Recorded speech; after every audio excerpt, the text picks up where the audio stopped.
স্বামী স্ত্রী পাশাপাশি ঘুমিয়ে আছে, এরপরেও তারা দুইজন জিনা করে, এটা কেমনে সম্ভব? কত আশ্চর্যের বিষয়, আমাদের প্রত্যেকের ঘরে ঘরে প্রতিদিন জিনা হয়, আমাদের জানা নাই। কি হয়? হ্যাঁ, জিনা হয়। এটা কেমনে সম্ভব? স্বামী স্ত্রী জিনা মানি দলিল আছে তো, সহিহ বুখারী 6612 নম্বর হাদিস। ক্বালা রাসূলুল্লাহ সাল্লাল্লাহু আলাইহি ওয়াসাল্লাম, আল্লাহ নবী বলেন, ইন্নাল্লাহা কাতাবা আলা ইবনি আদম হাজ্জাহু মিনাজ জিনা আদরাকা যালিকা লা মাহালা। নিশ্চয় আল্লাহ আদম সন্তানকে জিনার পরীক্ষা দ্বারা পরীক্ষা করবে। এই পরীক্ষায় আমি, আপনি, আলেম, সাধারণ সবাই পড়া লাগবে, কোনো সন্দেহ নাই, সবার পড়তে হবে এই পরীক্ষায়। ফাজিনাল লিসান আল মানতিক, মুখের জিনা হলো কথা বলা। যেই নারীর সাথে অবৈধভাবে দেখা দেওয়া হারাম, এই নারীর সাথে কথা বলা হারাম। যেই নারীর সাথে সরাসরি কথা বলা হারাম, ওই নারীর সাথে মোবাইলে কথা বলাও হারাম। মোবাইলে কথা বলা, অপ্রয়োজনীয় ভাবে কোনো নারীর সাথে মোবাইলে কথা বলা হারাম। এটা কেমন জানি না, এটা মানতেই পারেন না। হারাম তো হারাম তো হারামই। ফাজিনাল লিসান আল মানতিক, মুখের জিনা হলো কথা বলা। মুখের জিনা কি বলা? কথা বলা। আর মেধা নষ্ট হয় এইভাবে জিনা করে, মনে করে শুধু এইগুলা এই জিনার মাধ্যমে ছাত্ররা মোবাইলের জিনা করতে করতে মেধা নষ্ট করে একদম জীবনটা শেষ করে।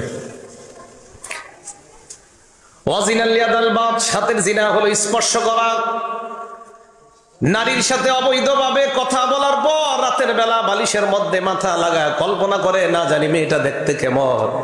নবীজি বলেন, ওয়ান্নাফসু তামান্না ওয়া তাশতাহি, অন্তর কল্পনা করে, এটা হলো অন্তরের জিনা। কিসের জিনা? অন্তরের। তাহলে বলেন, জিনা এটা খারাপ নাকি ভালো?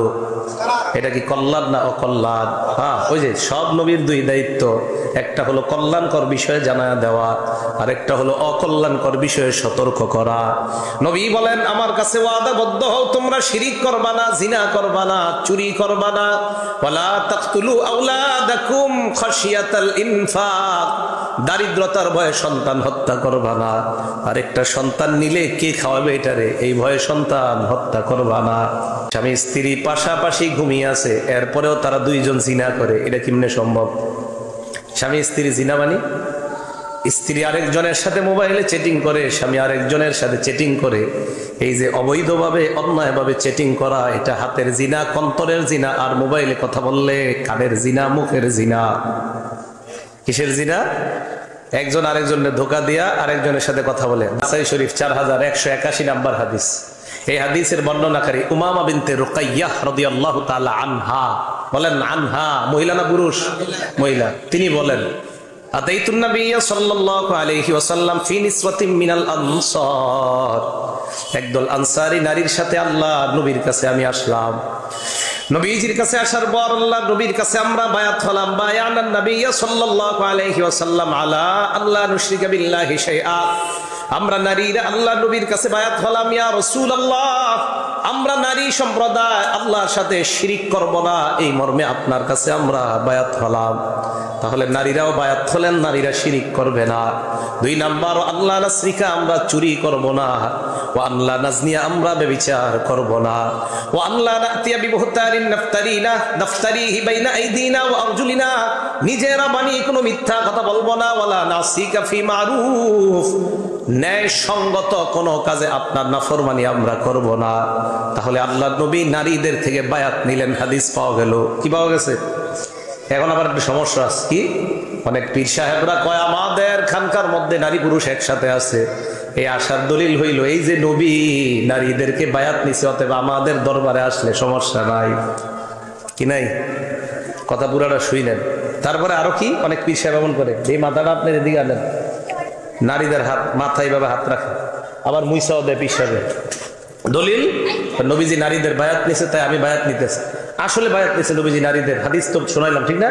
কিন্তু হাদিস পুরোটা শেষ হয়নি, আরেকটু বাকি আছে। ওই অংশ বিশ্বাসে হয়তো পড়ে না, অথবা পইরাও হেডে আর পড়ে না। এই হাদিসের মধ্যে নাসাই শরীফের যে হাদিসে নারীরা বললেন আমরা আপনার কাছে বায়াত হলাম, 4181 নম্বর হাদিসে আল্লাহ নবীর সামনে এক নারী দাঁড়ায় বললেন, ইয়া রাসূলুল্লাহ, আল্লাহ নবী কয় কি, কোন নারী কোনো কথা বলতে চায় নাকি? কয় হা হালুম্মা নুবাইউকা, হুজুর আপনার হাতটা দেন, আপনার হাতে হাত রাখা বায়াত হই। আল্লাহ নবী কয় ওয়াল্লাহি লা উসাফিহুন নিসাআ আবাদা, আমি কোন নারীর হাত কখনো স্পর্শ করি না। এই জায়গাটা আর কয় না। তাহলে আগের অংশে যদ্দুর বায়াত আছে এদ্দুর কয়, শেষে যে আছে নারীদেরকে স্পর্শ করা হারাম, এটা আর কয় না। কি সুন্দর চমৎকার ভাবে দলিল দেয়া, সামনে যে এরকম করে মানে খুশি হারা দলিল পেয়ে গেছে। অথচ এই হাদিসে আছে নবীজি সাল্লাল্লাহু আলাইহি সাল্লাম বললেন আমি নারীদেরকে কখনো স্পর্শ করি না। শুধু তাই না, এক বর্ণনা আসছে দেখেন, পর্দার আড়াল দিয়ে এক নারী এইভাবে হাত দিছে, পর্দার আড়াল দিয়ে। নবীজি কয়টা কার হাত, মানে বুঝতে পারতেছেন নবীজির কি নারী না পুরুষের হাত। তো ভিতর থেকে বলা হলো এটা একজন নারীর হাত। নবীজি বললেন সরাও তারা। তাহলে পর্দার আড়াল থেকেও নারীর হাত এইভাবে বের করে দেওয়া নবী পছন্দ করে নাই, সেখানে স্পর্শ করা তো দূরের কথা। তো নারীরাও রসুলের কাছে বায়াত হলেন, আমরা চুরি করব না, ব্যভিচার করব না, জিনা করব না, আমরা আপনার নাফরমানি করব না। তাহলে নারী পুরুষ সবার জন্য কোরআন সুন্নাহ না শুধু পুরুষের জন্য? সবার জন্য। এই জন্যই তো মাদ্রাসার দরকার, কারণ একটা নারীর ছেলে যখন মাদ্রাসায় পড়বে, এই ছেলে একটা ঘরের জন্য আদর্শ শিক্ষক হয়ে যায় কোরআন সুন্নাহ। দেখবেন কারো সন্তান যখন মাদ্রাসায় পড়ে, ও বাসায় গিয়ে বলে 1 নাম্বার মাখরাজ, 2 নাম্বার মাখরাজ, এগুলো বলতে থাকে। শুনতে শুনতে মা রান্না করে না, এর মাঝেও কিছু একটা এসে যায়, কই ছেলে কি জানি পড়ে, এটাই তো। এই জন্য মাদ্রাসার খুব প্রয়োজন। তাহলে আল্লাহর কথায় আসি আবার, মা আতাকুমুর রাসূলু ফাখুযুহ, নবী তোমাদেরকে যা দেয় তা গ্রহণ করো। নবী আমাদেরকে 2টা জিনিস দিলেন আগে আমরা শুনলাম, একটা হলো কোরআন আর একটা হলো সুন্নাহ। আর এই কোরআন সুন্নাহ যেখানে শিক্ষা দেওয়া হয় এটার নাম হলো মাদ্রাসা। তাহলে আবার মন থেকে দিল থেকে বলেন, কোরআন সুন্নাহর কেন্দ্র মার্কাজ মাদ্রাসার দরকার আছে না নাই? এলো কোরআন সুন্নাহ মার্কাজ। এবার আসেন 1 নাম্বার গেল কোরআন সুন্নাহ আঁকড়ে ধরা। এটা সারা জীবন আমরা আঁকড়ে ধরার চেষ্টা করবো। লাভ কি? এটা যে আমরা আঁকড়ে ধরবো, আমাদের ফায়দাটা কি, উপকার কি? উপকার হলো মাদ্রাসায় সন্তানরা যখন কোরআন সুন্নাহ শিখবে, সবচেয়ে বড় উপকার হবে তার মধ্যে আল্লাহর ভয় পয়দা হবে। কি পয়দা হবে? আল্লাহর ভয়। আর আল্লাহর ভয় এটা সবচেয়ে জরুরি বিষয়। কারো মধ্যে যখন আল্লাহর ভয় পয়দা হয় তখন তার দ্বারা আর গুনাহ হয় না। বলেন তার দ্বারা কি হয় না? আর যখন কারো দ্বারা গুনাহ না হবে তখন কি উপকার? সূরা নাজিআতের 40-41 নাম্বার আয়াতে আল্লাহ বলেন, ওয়া আম্মা মান খাফা মাকামা রাব্বিহি ওয়া নাহান নাফসা আনিল হাওয়া, যে ব্যক্তি তার রবের সামনে দাঁড়ানোর ভয় করে, ওয়া নাহান নাফসা আনিল হাওয়া, কুপ্রবৃত্তি থেকে নিজেকে দূরে রাখে, ফাইন্নাল জান্নাতা হিয়াল মাওয়া, জান্নাত হলো তার একমাত্র ঠিকানা। তাহলে রবের সামনে দাঁড়ানোর ভয় করে, কুপ্রবৃত্তি থেকে নিজেকে বিরত রাখে, ওই ব্যক্তির ঠিকানা হলো জান্নাত। বলেন তার ঠিকানা কি? কেমন জান্নাত জানেননি? দেখেন, শুনেন, মন দিয়ে শুনেন। বুখারী শরীফ 3257 নাম্বার হাদিস, ক্বালা রাসূলুল্লাহ সাল্লাল্লাহু আলাইহি ওয়াসাল্লাম, আল্লাহ নবী বলেন, ফিল জান্নাতি সামানিয়াতু আবওয়াব, জান্নাতের দরজা হলো 8টা। বলেন জান্নাতের দরজা কয়টা? ফিহা বাবুন ইউসাম্মার রায়্যান, একটা দরজার নাম হলো রায়্যান, লা ইয়াদখুলুহু ইল্লা সাইম। এটা দিয়ে নামাজ হবে, এটা রাখেন রাখেন। মিনহা বাবুন, তার মধ্যে একটা দরজার নাম হলো রায়্যান, লা ইয়াদখুলুহু ইল্লা সাইমুন, এই রায়্যান দরজা দিয়ে যারা রোজাদার তারাই প্রবেশ করবে এই রায়্যান দরজা দিয়ে। তাহলে জান্নাতের দরজা হলো 8টা, একটা দরজার নাম হলো রায়্যান। এমন একটা জান্নাত যেই জান্নাতের দরজার নাম হলো, একটা দরজার নাম হলো রায়্যান। তো জান্নাতের দরজা হবে মোট কয়টা? 8টা। দরজার মধ্যে কি লেখা আছে একটু মন দিয়ে শুনেন, তো এই লেখা অনুযায়ী আমল করার চেষ্টা করবেন। দরজা দিয়ে যারা ঢুকবে, ঢুকার সময় দেখবে দরজার মধ্যে লেখা, আপনারা দেখবেন অনেকের বাসায় ঢুকতে দরজার মধ্যে বিভিন্ন শব্দ লেখা থাকে, লা আল্লাহু, লা ইলাহা ইত্যাদি লেখা থাকে। জান্নাতের দরজাও লেখা আছে।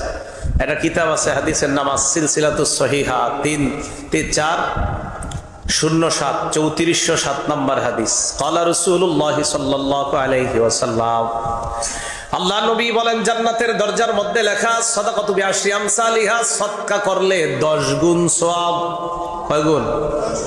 ওয়াল করজু বিআশরি ওয়া বিসামানিয়াতা আশারা, কর্জে হাসানা দিলে 18 গুণ সওয়াব পাওয়া যায়। এই জামানায় আবার কর্জে হাসানা ঝামেলা, কেউ কর্জা নিলে আর দিতে চায় না। কি করতে চায় না?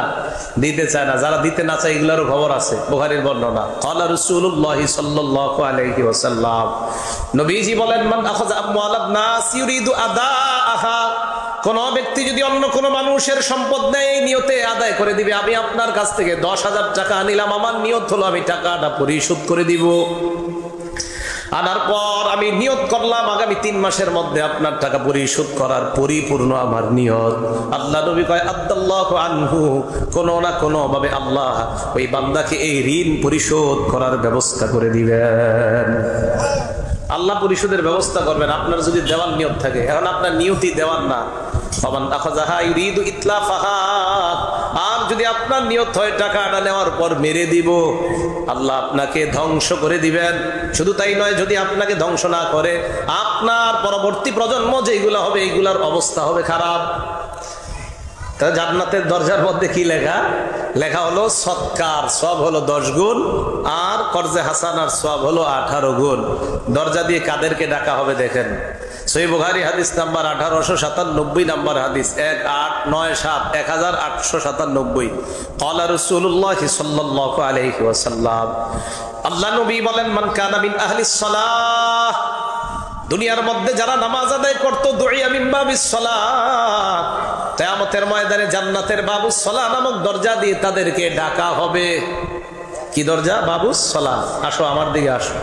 ওয়ামান কানা মিন আহলিল জিহাদ, দুনিয়ার মধ্যে যারা আল্লাহর রাস্তার মুজাহিদ, দুইয়া মিন বাবিল জিহাদ, তাদেরকে জান্নাতের মধ্যে বাবুল জিহাদ নামক দরজা দিয়ে ডাকা হবে। ওয়ামান কানা মিন আহলিস সিয়াম, দুনিয়ার মধ্যে যারা রোজা রাখছে, দুইয়া মিন বাবির রায়্যান, কিয়ামতের ময়দানে বাবুর রায়্যান নামক একটা দরজা আছে, এই দরজা দিয়ে ডাকা হবে। ওয়ামান কানা মিন আহলিস সাদাকা, দুনিয়ার মধ্যে যারা দান সদকা করত, দুইয়া মিন বাবিস সাদাকা, কিয়ামতের ময়দানে তাদেরকে ওই বাবুস সদকা নামক দরজা দিয়ে ডাকা হবে। এবার দেখেন কি কয় আবু বকর সিদ্দিক বলে, ইয়া রাসূলুল্লাহ ফাহাল ইউদআ আহাদুন মিন তিলকাল আবওয়াবি কুল্লিহা, আপনি জান্নাতের দরজার কথা বললেন, এই দরজার বিবরণ আপনার কাছ থেকে জানলাম, এমন কি কেউ আছে জান্নাতের যতগুলা দরজা সবগুলা দরজা দিয়ে কাউকে ডাকা হবে, আপনার উম্মতের কেউ এমন আছে কিনা? আল্লাহ নবী বলেন, আবু বকর, আমার অসংখ্য অগণিত উম্মত যাদের জন্য জান্নাতের সবগুলা দরজা পাগল থাকবে, আমার মধ্য দিয়ে তুমি প্রবেশ করো।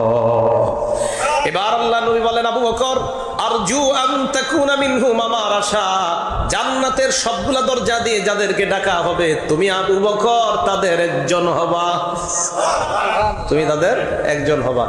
এটা হলো জান্নাতের দরজা। এখন দেখেন, আম্মা মান খাফা মাকামা রাব্বিহি ওয়া নাহা নাফসা আনিল হাওয়া। প্রথমে বললাম আমাদের মাদ্রাসাগুলোতে 2 জিনিস শিক্ষা দেওয়া হয়, একটা হলো কোরআন আর একটা হলো সুন্নাহ। ফলাফল কি হয়? আল্লাহর ভয় তার মধ্যে পয়দা হয়। আল্লাহর ভয় যখন পয়দা হয়, আল্লাহর জান্নাতের মেহমান হওয়া যায়।